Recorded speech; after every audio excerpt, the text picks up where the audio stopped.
Je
m'attends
Open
présence, Seigneur. Tu n'as jamais dit que tu nous abandonneras, Seigneur. Tu as toujours assuré de ta protection dans nos vies. Même au moment où nous ne sommes pas fidèles à toi, tu veilles sur nous.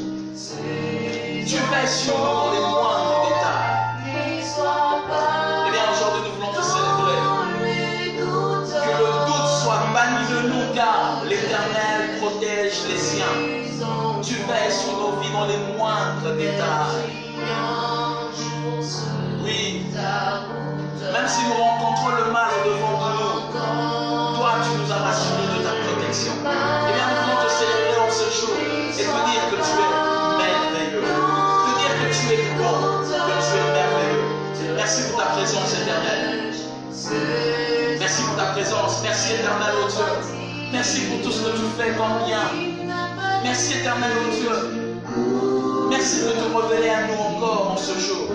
Merci Seigneur de nous amener encore à nous élever afin de recevoir le conseil de ta sagesse au travers de cette parole, ô Dieu. Fais-nous du bien s'il te plaît. Nous voulons ensemble avec toi aller sur l'autre bord. Le bord de la connaissance. Oui, quitter cet endroit d'ignorance pour nous amener à la connaissance parfaite de Dieu. Car tu dis, l'heure est enfin arrivée où les vrais adorateurs devront adorer Dieu dans la vérité de l'Esprit. Amène-nous à la profondeur de la vérité de l'Esprit. En ce lieu où l'ignorance est bannie, en ce lieu où le Seigneur nous permet de devenir sages que nos maîtres. Eh bien, bénis ce moment, Seigneur. Glorifie ton Saint-Nom et amène-nous, Seigneur, d'expérimenter encore ta grâce de manière tangible et palpable. Voilà le feu de nos cœurs. Bénis ce moment éternel et fais-nous autant de bien que tu veux. Au nom de Jésus, nous t'avons ainsi prié et nous disons Amen. Merci. Amen. Amen. Gloire à Dieu. Voilà un jour merveilleux, un jour particulier que le Seigneur nous offre. Un jour où Dieu veut révéler encore sa pensée de manière extraordinaire, de manière différente. Peut-être que nous avons appris à connaître Dieu, peut-être que nous sommes habitués à passer du temps dans sa présence. Aujourd'hui, nous sommes le 10e jour. Le 10e jour, encore 4 jours pour que nous puissions finir notre temps de prière. 10 jours déjà. Essayez de faire le bilan de tous les 10 jours passés dans la présence de Dieu. Y a-t-il quelque chose qui a été changé dans ta vie? Y a-t-il une nouveauté, un plus qui a été ajouté dans ta destinée? Là est la question que tu dois te poser. Il faudra vraiment que tu te poses cette question. Qu'est-ce que Dieu a déjà fait en ces 10 jours? Dans le langage de la Bible et dans le langage des Hébreux, le nombre 10 traduit le nombre de la responsabilité. C'est le nombre de la responsabilité. Voilà pourquoi vous entendrez Dieu frapper l'Égypte des 10 plaies. Vous entendrez Dieu donner les 10 commandements. Vous entendrez Dieu parler. 10, c'est le nombre qui traduit la responsabilité. C'est comme si le Seigneur veut nous amener à atteindre une certaine responsabilité. Eh bien, déjà en ce 10e jour, qu'est-ce que tu as reçu de la part du Seigneur qui peut te faire un homme ou une femme responsable face non pas seulement à Dieu, mais aussi à ton prochain, face à cette pandémie qui a frappé le monde entier? Quel est l'apport que toi, en tant que celui qui vient de passer 10 jours dans la présence de Dieu, peut apporter face à toutes ces réalités? Voilà les questions que l'on peut se poser. Et aujourd'hui, en ce 10e jour, Dieu aimerait encore une fois de plus amener notre maturité à atteindre cette responsabilité qu'il aimerait que nous puissions avoir. Que nous puissions devenir non pas seulement matures en fonction de ce que les autres voient en nous, mais que nous devenions aussi matures par rapport à notre relation avec Dieu. Que nous apprenions à comprendre les injonctions de Dieu. Que nous apprenions à mieux digérer la parole de Dieu, mieux l'appliquer dans nos vies, l'intérioriser, mais aussi la contextualiser dans notre vie de tous les jours. Car l'assimilation de la parole de Dieu ne réside pas seulement dans une compréhension de cette dernière, mais aussi par la manière dont nous l'appliquons dans notre quotidien. Eh bien, nous revenons dans notre texte. Nous sommes dans le livre de Exode. Exode chapitre 16, chapitre 15 plutôt. À partir du 22e verset jusqu'au 26e verset. Je crois que vous êtes déjà habitués avec ce style de faire. Exode chapitre 22, chapitre 15 plutôt, à partir du 22e verset au 26e verset. Nous lisons. Moïse fit partir Israël de la mer Rouge. Ils prirent la direction du désert de Scour.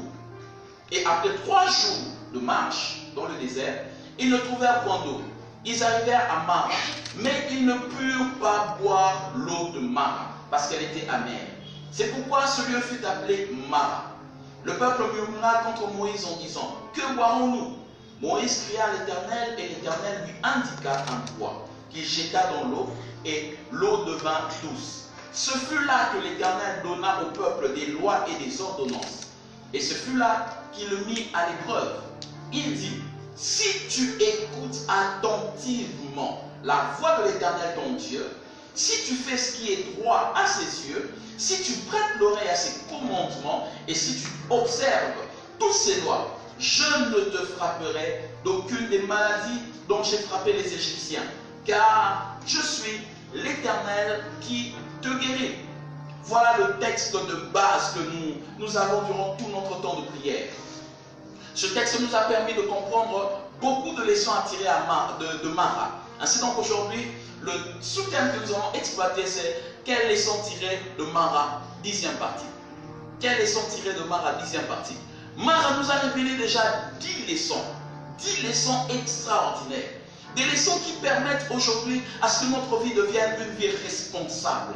Mara nous a amené déjà à comprendre beaucoup de choses. Et bien aujourd'hui, nous entrons dans la 10e leçon. Cette 10e leçon qui nous amènera dans notre paroxysme. Mais ce ne sera pas tout. C'est vrai que Mara n'a pas seulement une affaire de 14 leçons ou 10 leçons, non. Mais Mara a plusieurs leçons. Et chacun peut recevoir la leçon de Mara en fonction de sa relation avec Dieu. En fonction de la manière dont cette personne s'approche de Dieu. C'est alors que la personne peut recevoir l'instruction de Mara. Et bien, tout ce temps, nous avons dit que Mara nous enseignait aussi que l'Éternel était notre Dieu qui nous guérissait. Yahvé Ropheka. Yahvé Ropheka, l'Éternel qui est pour toi guérir. Voilà ce que signifie ce texte. L'Éternel guérir. L'Éternel guérir. Un verbe, Dieu possède le nom d'un verbe d'action. Pour montrer que son action n'est pas seulement limitée dans une tranche de temps. Il est éternel. Cela signifie qu'il a existé avant que le temps n'existe. Il continue à exister pendant que le temps est là et il va transcender l'existence du temps. Il va aller dans la portée de ce que nous appelons l'éternité et il restera toujours le même. Le seul à ne jamais connaître un changement, une transformation ou un nombre de variations. Voilà comment la Bible l'appelle. Celui qui ne connaît pas d'ombre de variation.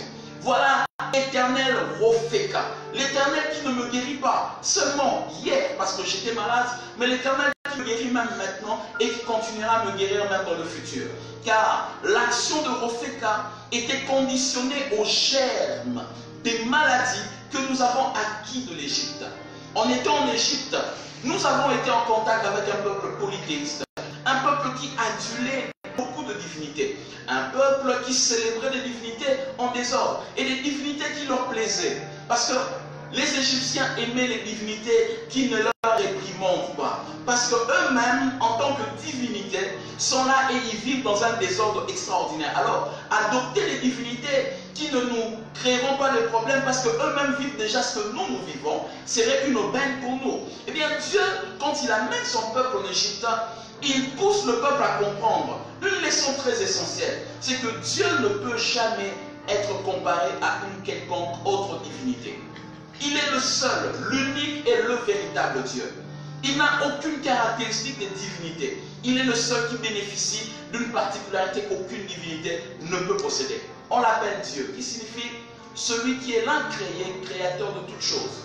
Parce qu'il est l'incréé, créateur de toutes choses, il ne peut jamais être compris. Eh bien, moi, je l'appelle l'Éternel étonnant.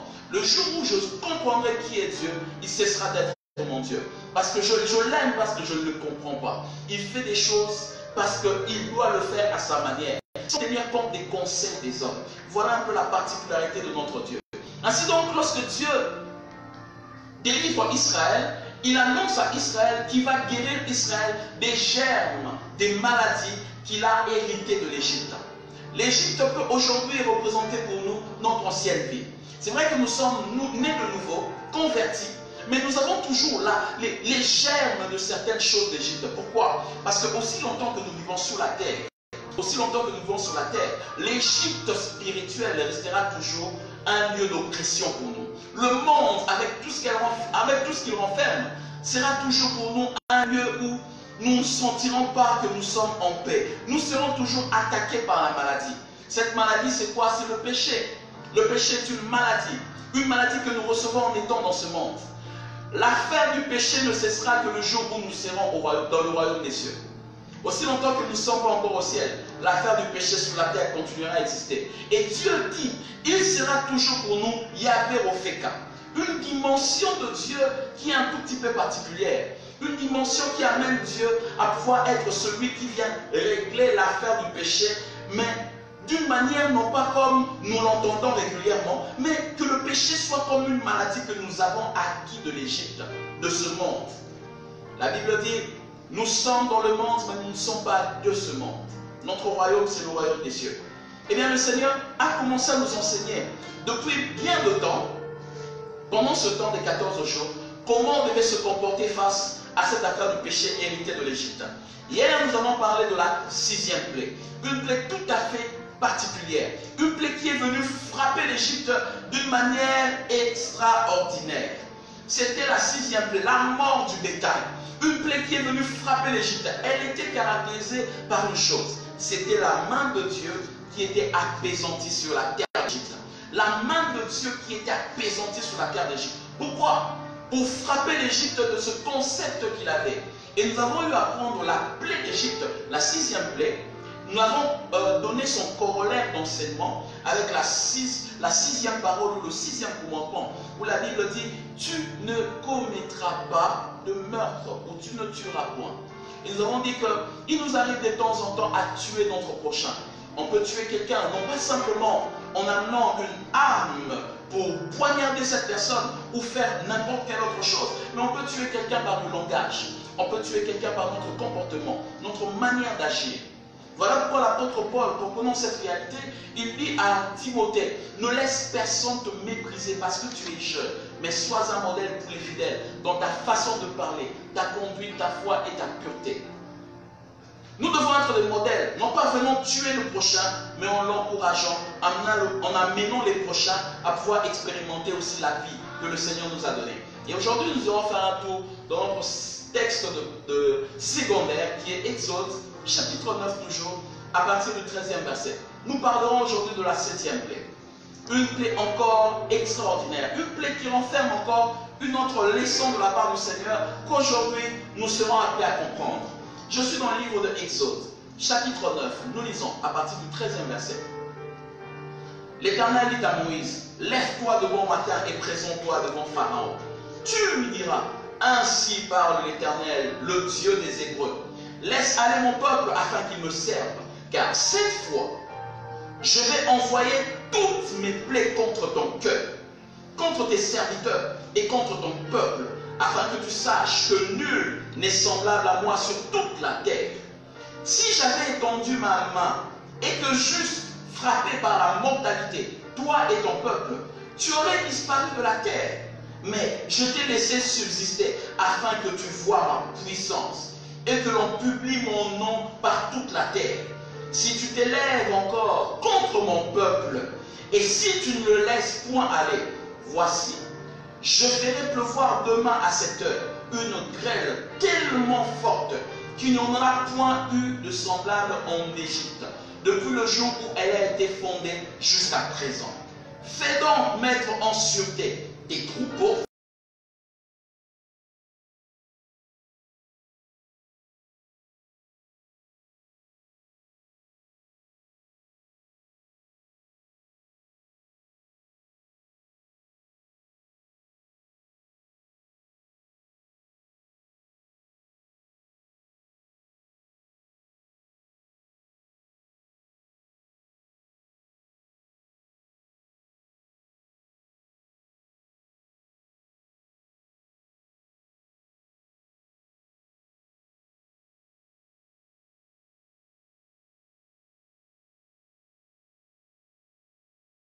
Moïse étendit sa verge vers le ciel, et l'Éternel envoya des tonnerres et des grêles, et le feu se promenait sur la terre. L'Éternel fit pleuvoir de la grêle sur le pays d'Égypte. Il tomba de la grêle, et le feu se mêlait avec la grêle. Elle était tellement forte qu'il n'en avait point eu de semblable dans tout le pays d'Égypte, depuis qu'il existe comme nation. La grêle frappa de tout le pays d'Égypte, tout ce qui était dans les champs, depuis les animaux jusqu'aux hommes. La grêle frappa aussi toutes les herbes de champs et brisa tous les arbres des champs. Ce fut seulement dans le pays de Goshen où étaient des enfants d'Israël qui n'eurent point de grêle. Pharaon fit appeler Moïse et Aaron et leur dit, cette fois j'ai péché. C'est l'Éternel qui est juste, et moi et mon peuple, nous sommes des coupables. Priez l'Éternel pour qu'il n'y ait plus de tonnerre et de grêle, et je vous laisserai aller, et l'on ne vous retiendra plus. Moïse lui dit, quand je sortirai de la ville, je lèverai mes mains vers l'Éternel. Les tonnerres cesseront et il n'y aura plus de grêle, afin que tu saches que l'Éternel que la terre est à l'Éternel. Mais je sais que toi et tes serviteurs, vous ne craindrez pas encore l'Éternel Dieu. Le lin, verset 31, si c'est votre Bible, le souvenir avec moi, le lin et l'orge avaient été frappés, parce que l'orge était en épi, et que c'était la floraison du lin. Le froment et l'épeautre n'avaient point été frappés parce qu'ils sont tardifs. Moïse sorta de chez Pharaon pour aller hors de la ville. Il leva les mains vers l'Éternel, les tonnerres et la grêle cessèrent et la pluie ne tomba plus sur la terre. Pharaon, voyant que la pluie, la grêle et les tonnerres avaient cessé, continua de pécher et il endurcit son cœur, lui et ses serviteurs. Le cœur de Pharaon s'endurcit et il ne laissa point aller les enfants d'Israël, selon que l'Éternel avait dit par l'intermédiaire de Moïse. Amen. Bienvenue dans la présence de Dieu. Et bien voilà encore une plaie extraordinaire. Ce que j'aime avec Dieu, dans sa manière de faire, en frappant l'Égypte, Dieu a un style particulier. Il est tellement poétique dans sa manière de frapper l'Égypte. Il ne frappe pas l'Égypte comme le ferait n'importe qui. Avant de frapper l'Égypte, il se manifeste en tant qu'un gentleman. C'est-à-dire, il présente à l'Égypte une opportunité de conversion. Mais l'Égypte s'entête par l'entremise de son maître qui est au-dessus. Son seigneur du nom de Pharaon s'entête et le Seigneur lui donne beaucoup d'opportunités de conversion. Mais Pharaon ne comprend toujours pas. Cette même réalité s'applique avec ce que nous vivons actuellement. Le Seigneur a donné beaucoup d'opportunités à plusieurs personnes de se convertir. Mais malgré les opportunités reçues, malgré les prédications, l'écoute de la parole de Dieu, malgré l'annonce des prophètes, des messages venant de la part du Seigneur, bon nombre de gens ne comprennent pas. Et bon nombre de gens balayent du revers de la main qui est tendue, la main de Dieu qui est tendue pour leur salut. Et le Seigneur, lui, ne se décourage pas. Il peut tirer quelqu'un de la fosse dans laquelle il se retrouvait par un jugement particulier qui l'amènera à reconnaître que l'Éternel est Dieu. La manière de faire de Dieu, il ne le fait pas par pur plaisir. Le Seigneur ne frappe pas l'Égypte par pur plaisir, mais il frappe l'Égypte afin que l'on sache qu'il n'y a pas d'autre Dieu semblable à lui. Regardez un peu le style de faire de Dieu. Il frappe l'Égypte pour un but, que l'on sache qu'il n'y a pas d'autre Dieu semblable à lui. J'aimerais annoncer à quelqu'un en ce jour, c'est que peut-être les choses que tu es en train de vivre, le Seigneur permet que ces choses arrivent afin que tu saches qu'il n'y a pas d'autre éternel à la place de Dieu. Peut-être que tu as donné le sens de ton existence à un homme ou peut-être à une quelconque force de la nature parce que tu allais toucher un gris-gris ou que tu as reçu par l'entremise de ton père qui lui l'avait reçu de son grand-père et ainsi de suite, de l'arrière-arrière-grand-père, quelques fétiches, quelques incisions, peut-être au niveau du front, peut-être au niveau de la hanche, peut-être au niveau de tes mains, tu as reçu quelques incisions te permettant de te distinguer par rapport aux autres. Eh bien, les fétiches ne feront jamais de toi quelqu'un qui est au-dessus de ceux qui appartiennent à Dieu. Dieu veut il veut t'amener à la repentance. Pourquoi certaines choses t'arrivent. Je suis en train de parler à un homme. Pendant que je suis en train de parler, je sens plus profond de mon cœur que quelqu'un est en train de souffrir d'un sérieux problème, des maux de tête. Je suis en train de parler d'un homme. Ça fait à peu près 14 ans déjà que tu as allé consulter un du genre féticheur. Et le monsieur avait pris une poudre blanche. Il t'a fait des incisions parce que tu étais gravement malade et tu avais des maux de tête, des céphalées extraordinaires. Il a fait des incisions et il a pris une poudre blanche qu'il a essayé de mettre sur ton front. Et depuis ce jour-là, ta tête n'a plus jamais fait mal. Mais tu as constaté que depuis presque une semaine déjà, tu sens au plus profond de toi que ces céphalées sont devenues très chroniques. Tu sens que ça fait très mal. Même en prenant autant de produits, tu sens que tu n'es pas soulagé. Eh bien aujourd'hui, Dieu étend sa main sur toi. Je n'ai pas besoin de ta foi, Dieu étend sa main sur toi. Ta guérison n'est fonction que de ta manière de réagir face à la main de Dieu. Je ne sais pas, mais aujourd'hui, je sens que je vais fonctionner différemment. Je sens que je vais fonctionner différemment. Je ne sais pas, mais je ne sens pas que je dois décoller dans mon message. Je ne sais pas pourquoi. Je ne sais pas pourquoi, mais je sens que je dois fonctionner différemment. Oh mon Dieu. Je sens l'onction prophétique. Ok. Ok.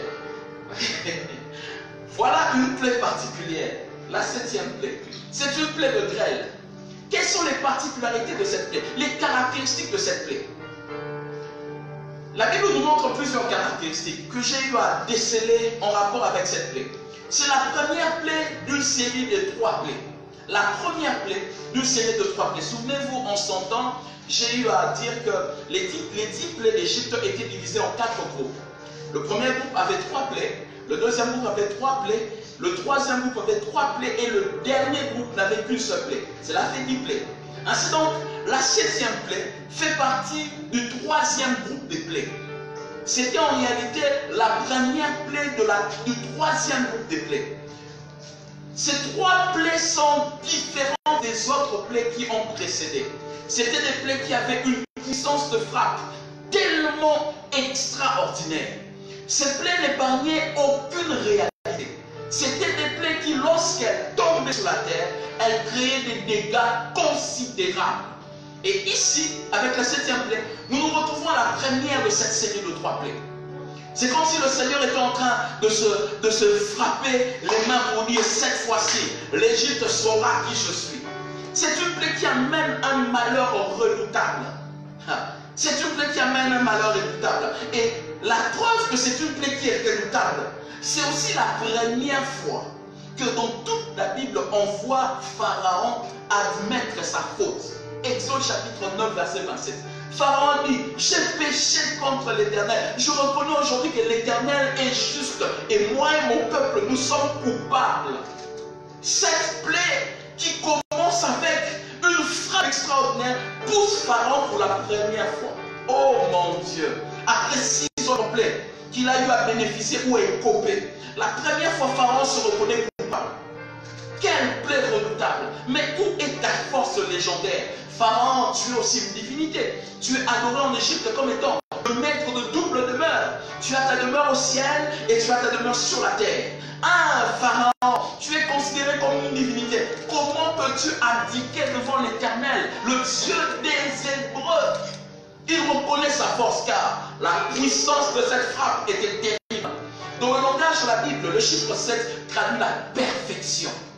C'est comme si lorsque Dieu lançait cette plaie, il montrait la perfection stratégique de Dieu, la perfection de frappe de Dieu. Il lui dit à Pharaon: je te donne un avant-goût de ce que sera la plaie finale. Tu vas sentir quelle est la puissance de l'Éternel. La Bible dit: Dieu frappe l'Égypte des grêles. Autre caractéristique de cette plaie, vous allez constater avec moi que c'est la dernière fois que Moïse va au-devant de Pharaon à l'heure de son pain matinal, mais aussi à l'heure où Pharaon devait faire sa dévotion face au Dieu attaché au Nil. Vous allez lire la Bible, Dieu dit à Moïse: va auprès de Pharaon très tôt le matin. Il est en train de se diriger vers le Nil. Quoi faire? Faire le Nil, se laver, mais aussi faire une dévotion face aux divinités du Nil. Dieu envoie et dit: écoute, cette fois-ci, c'est la dernière fois. La dernière fois. Tu ne rencontreras plus Pharaon là où il va prendre son pain ou là où il va faire la dévotion aux divinités. Cette fois-ci, je t'envoie pour une dernière fois. Va lui parler. S'il refuse, je le frapperai, non pas seulement lui, son peuple, mais aussi ses divinités. Je vais les frapper d'une manière particulière. Ils sentiront qui est l'Éternel. Quelle est la puissance de frappe de l'Éternel? Car je vais asseoir la perfection de ma frappe d'une manière à ce que aucun être ne puisse être exempté de la frappe de l'Éternel. Et vous remarquerez une autre caractéristique de cette plaie. C'est la première fois que Moïse tend son bâton vers le ciel, selon l'ordre de l'Éternel. Avant, Moïse n'avait pas encore tendu son bâton. Mais si Dieu commence à parler à Moïse, il lui dit: écoute Moïse, allez, tends ton bâton, tends ton bâton. Autrefois, Dieu parlait à Aaron. Il disait à Aaron: Aaron, essaie de tendre ton bâton. Aaron tendait le bâton. Aaron tendait le bâton. Donc l'Égypte vivait la puissance de frappe de Dieu par le bâton d'Aaron. Ils vivaient par le bâton d'Aaron. Maintenant, ils sont en train de vivre la puissance de frappe de l'Éternel par le bâton de Moïse. Or, un bâton particulier. Un bâton de berger, de simple berger, mais un bâton qui est devenu un serpent dans la présence de Dieu. Lorsque Dieu apparut à Moïse, il lui dit, qu'as-tu entre tes mains? Il dit, j'ai un bâton. Il le jette à terre et le bâton devint un serpent. Dieu dit, prends le bâton à la queue. Prends ce serpent à la queue. Et écoutez mes frères et sœurs, allez faire un tour en médecine vétérinaire, on vous dira qu'il ne faut jamais prendre un serpent par la queue. Le jour où tu oseras prendre un serpent par la queue, cela sera vraiment pour ta ruine. Mais Dieu dit, tiens le serpent par la queue. Et c'est ce bâton qui est redevenu, ce bâton qui est devenu serpent et qui est redevenu bâton, que Dieu demande à Moïse de lever. Ça c'est extraordinaire. Pour confirmer que Moïse devait maintenant manifester l'autorité de Dieu. Je comprends une chose, un langage très intéressant. Lorsque Dieu appelle une personne, il ne le laisse jamais oisif en ce qui concerne la manifestation des grâces et des dons de la part du Seigneur. On avait vu Aaron en train de travailler, mais maintenant c'est Moïse qui commence à travailler. Sûrement lorsque Aaron travaillait, tout le monde qui regardait, tout le monde se disait, la personne qui a la puissance c'est Aaron. Mais on ne savait pas que Dieu réservait Moïse pour des moments très particuliers. J'ai une bonne nouvelle à t'annoncer, mon frère. Peut-être que tu es en train d'envier ceux qui sont en train de faire des noms maintenant. Tu les vois en train de passer dans les chaînes de télévision, sur Internet, tu les vois et tu es en train de les acclamer. Tu es en train de les envier. Sache une chose, si tu es appelé par Dieu, chacun a sa saison. Il arrivera un temps où Dieu commencera à t'utiliser et il laissera d'utiliser avant. J'annonce à quelqu'un qui a beaucoup prié, qui s'est sanctifié, que c'est le temps où maintenant Moïse doit entrer en scène pour commencer à frapper l'Égypte. Tu as une mission particulière de la part du Seigneur que tu devras faire ici sur cette terre.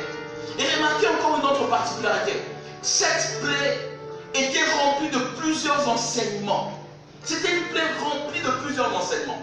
Parmi ces enseignements, je peux te tirer 2 enseignements, alors qu'il y en a beaucoup. On en a dénoté même 5, mais je peux donner 2 enseignements parce que le temps me fait défaut. Premier enseignement, Dieu annonce qu'il va envoyer toutes ses plaies. Quand Dieu dit, j'enverrai toutes mes plaies, cela signifie qu'il n'a pas dit qu'il va envoyer les plaies qui sont venues et puis le reste des plaies. Non, il veut dire, j'enverrai les restes des plaies qui sont à venir, mais qui ne seront pas semblables aux plaies qui ont précédé. Cette leçon est très importante. Dieu annonce qu'il va envoyer toutes les plaies qui restent sur l'Égypte afin que personne ne doute que nul autre n'est semblable à ce Dieu sur toute la terre. Dieu annonce, il veut se faire un nom. Dieu veut montrer à tout le monde que c'est moi seul qui suis l'Éternel et qui a la capacité de frapper l'Égypte d'une plaie ou des plaies qui resteront gravées dans les annales. Allez consulter les annales de l'Égypte, vous allez voir avec moi que l'histoire de Hitler est restée gravée dans les annales égyptiennes. Jusqu'à présent, ils reconnaissent qu'il y a eu un temps 10 plaies qui ont été accordées, frappées, qui ont frappé l'Égypte, qui sont venues de la main de Moïse et de Aaron, serviteurs de Dieu. Deuxième enseignement, Dieu rappelle que les précédentes plaies auraient très bien pu effacer de la surface de la terre à la fois le peuple et le roi, si Dieu ne les avait pas délibérément épargnés, pour une raison très importante, que le nom et la puissance de Dieu soient proclamés sur la terre entière, grâce à la stupidité de Pharaon. Cette plaie est un enseignement. Dieu rappelle à Pharaon et dit, écoute, j'aurais pu permettre que les 6 premières plaies puissent t'éliminer toi et tout le peuple de la surface de la terre. Mais si j'ai laissé que toi et le peuple vous demeurez, c'est parce que j'aimerais que tout le monde reconnaisse ma puissance, que ma puissance soit proclamée sur la terre entière et que l'on reconnaisse ta stupidité, toi Pharaon. Et c'est pourquoi le Seigneur aime la stupidité de l'homme pour lui prouver sa puissance. Et vous remarquerez encore une autre caractéristique de cette plaie. Comme je l'ai dit, c'est la première fois que Pharaon laisse qu'ils reconnaissent qu'il est coupable et que l'Éternel était le vrai Dieu. Toutes les fois, la Bible a montré comment Pharaon s'est endetté, mais cette fois-ci, Pharaon lui-même a parlé sans qu'il y ait un conseiller pour lui parler. C'est vrai qu'il a agi et puis par après, il s'est encore détourné. Mais Dieu avait dit, je vais endurcir le cœur de Pharaon. C'est une plaie de grêle. Une plaie de grêle qui tombait. Rien n'est plus affreux comme la grêle qui constitue en réalité des blocs de glace qui tombent du haut des cieux avec une vitesse initiale, précédée par le vent ainsi que l'attraction de la terre, qu'on appelle la pesanteur. Cette plaie était redoutable. Pourquoi? Parce que c'était des blocs de glace. Les historiens disent que la qualité de ces blocs de glace n'était pas comme les grêles que nous avons aujourd'hui. Les grêles que nous avons aujourd'hui sont constituées des fines particules de glace. Mais la grêle d'Égypte était constituée des grosses glaces qui tombaient du ciel. Je me pose la question, où était le congélateur céleste qui a eu à fabriquer ces blocs de glace et là à précipiter ça pour l'Égypte?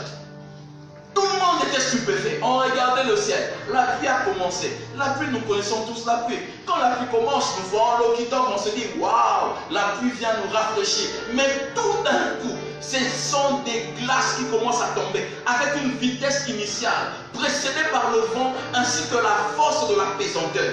Donc, quand la pierre de glace tombait, personne ne pouvait arrêter. Quand elle tombait, elle créait un dégât. Ça détruisait toute chose. C'était extraordinaire.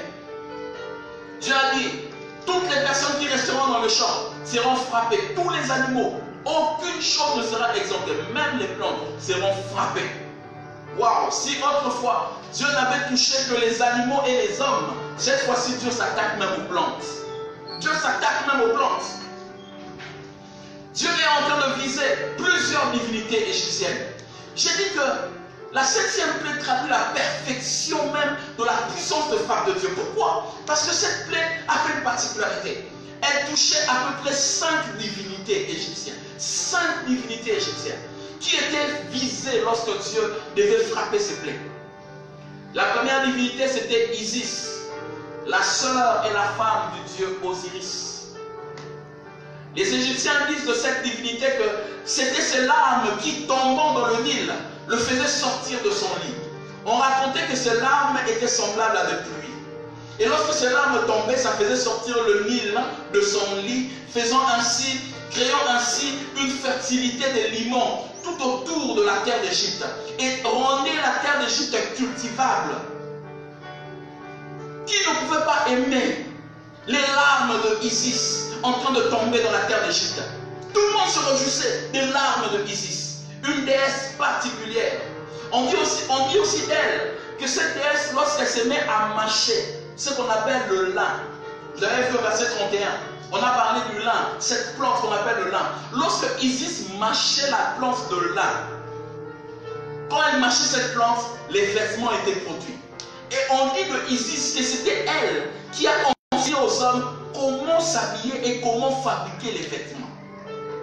Oh mon Dieu! Quelle imagination! Donc, quand les Égyptiens se disaient Isis, ils disaient, nous devons l'accoutrement, notre habillement à la déesse Isis. Quand elle mâche le lin, nous avons les vêtements. C'est grâce à elle que nous connaissons comment faire les vêtements, comment confectionner les vêtements que nous portons.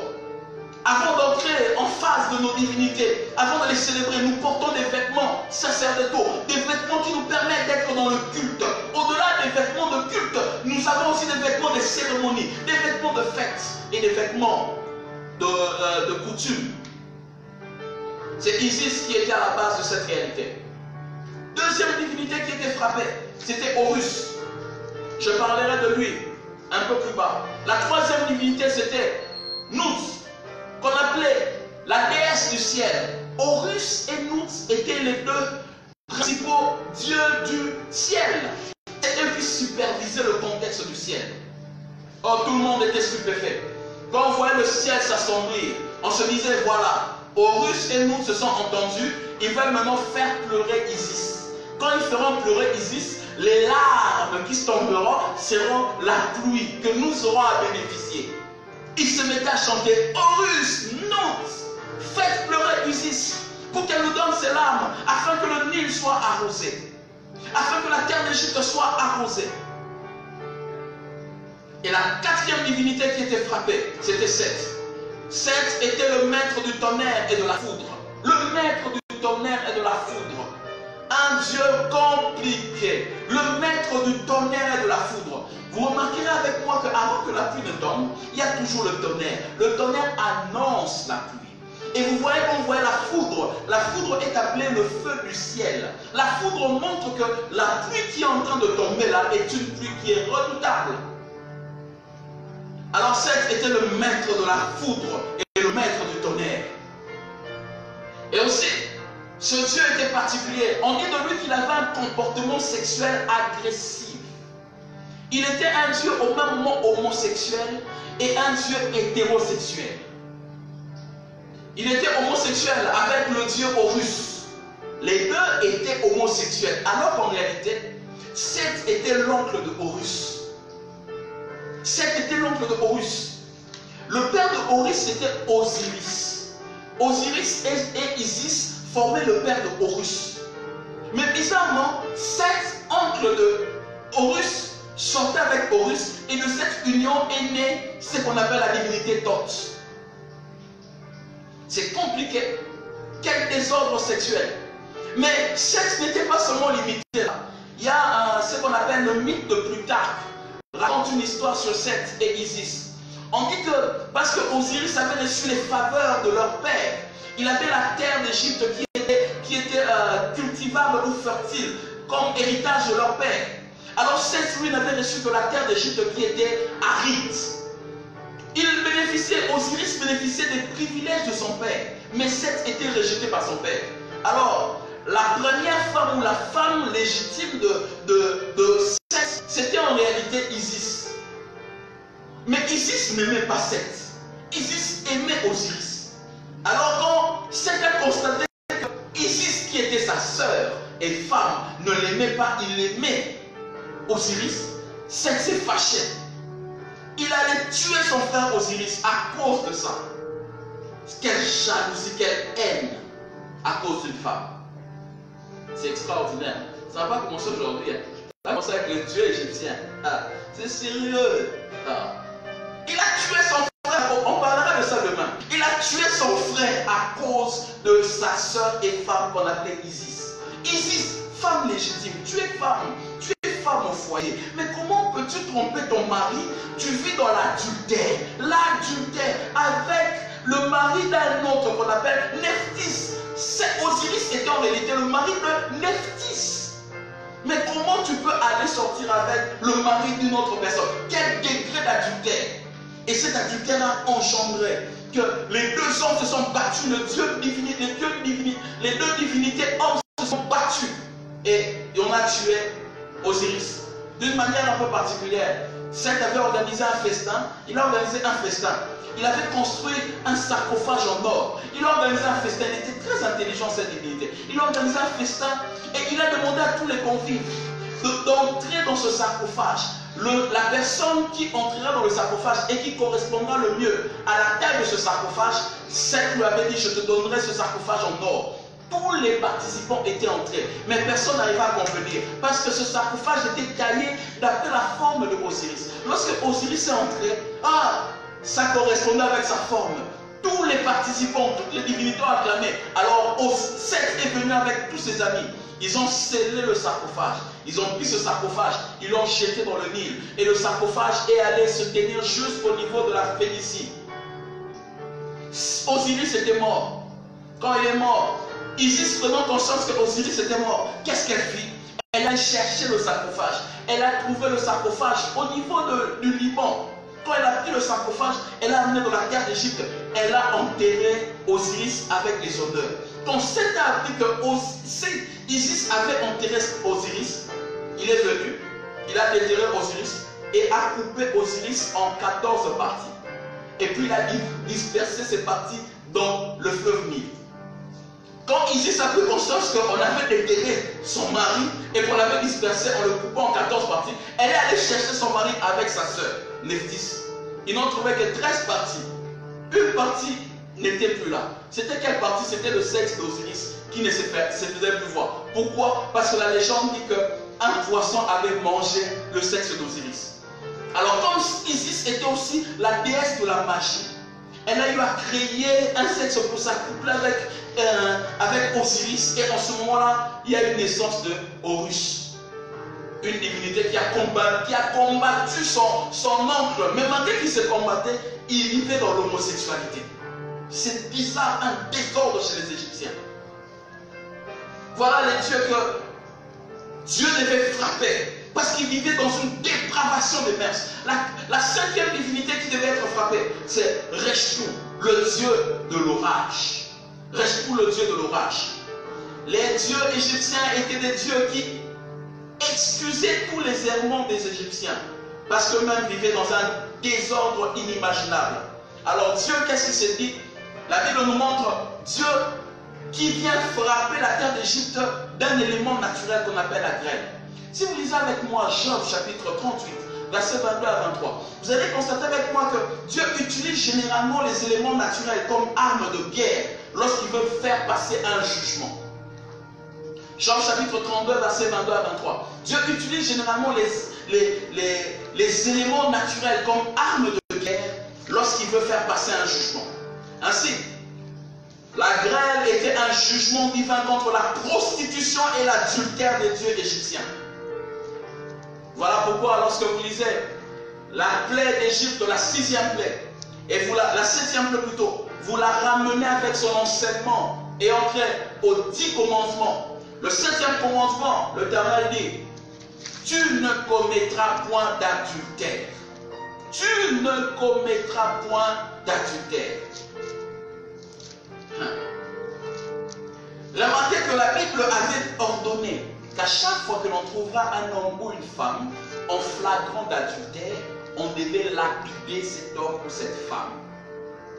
Vous vous rappelez de l'histoire qui se retrouve dans le livre de Jean chapitre 8 à partir du 4e verset jusqu'au verset 5 où la Bible dit « Les Juifs ont amené vers Jésus une femme qui a été surprise en flagrant d'adultère.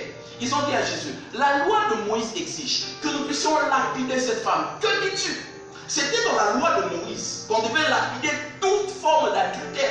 Tout homme ou toute femme qui était adultère devait être lapidé. Et la 6e plaie, c'était une forme de lapidation venant de Dieu. Parce que la grêle était une pierre de glace venue du ciel et qui frappait la terre pour détruire non seulement les hommes qui vivaient aussi dans l'adultère.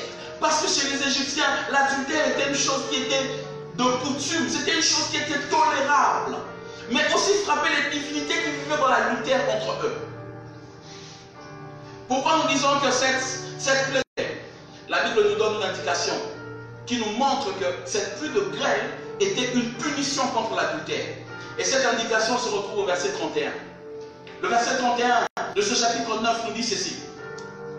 Le verset 31 nous dit ceci. Le lin et l'orge avait été frappé.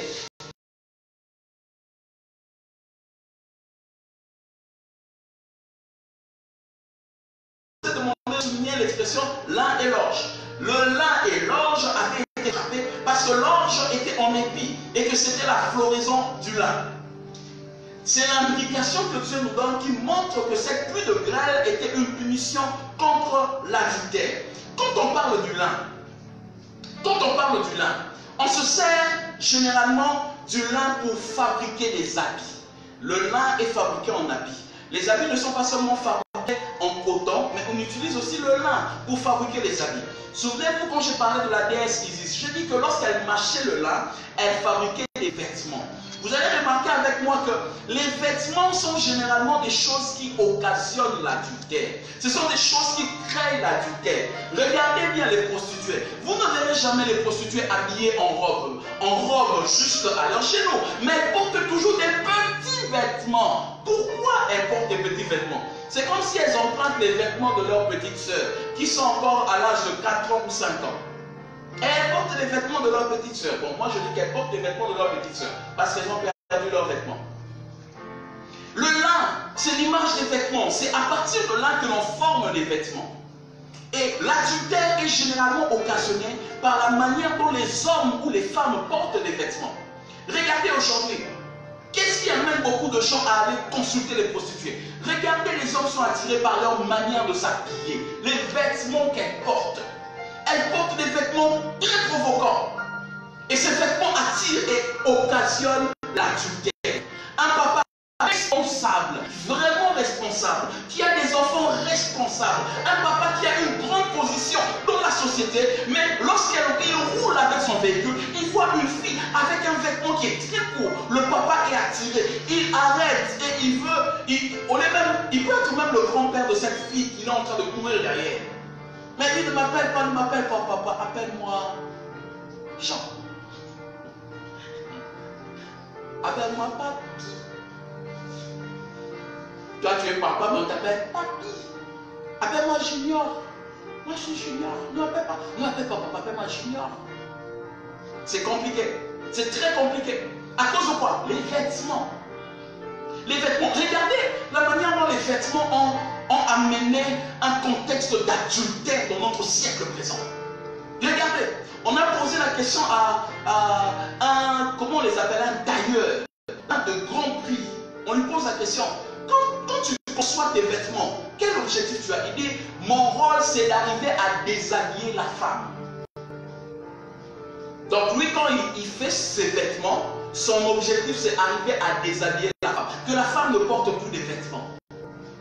Quel esprit d'adultère est communiqué derrière les vêtements aujourd'hui. Et ce qui est drôle, dans l'église du Seigneur, nous trouvons des gens qui viennent avec des vêtements qui ne mériteraient pas d'être dans l'église du Seigneur. Des gens qui viennent très mal habillés.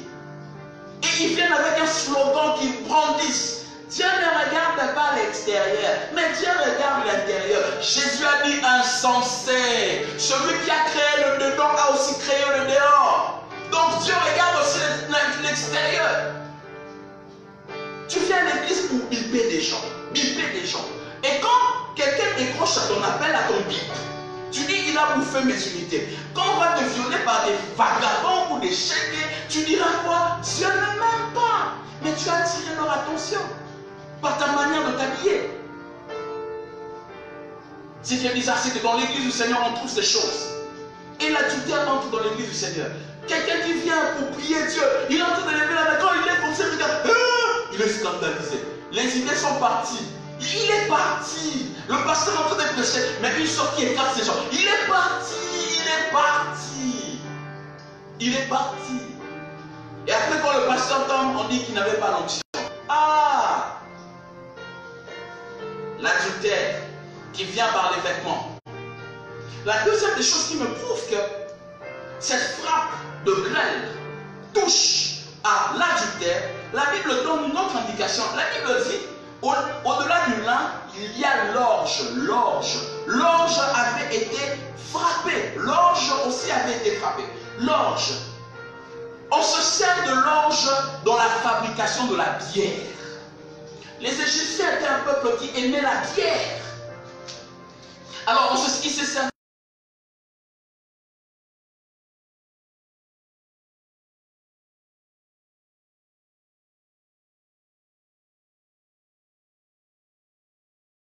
Nous dirons que le fait pour eux de boire la bière, ils finissent toujours par commettre des bêtises d'adultère.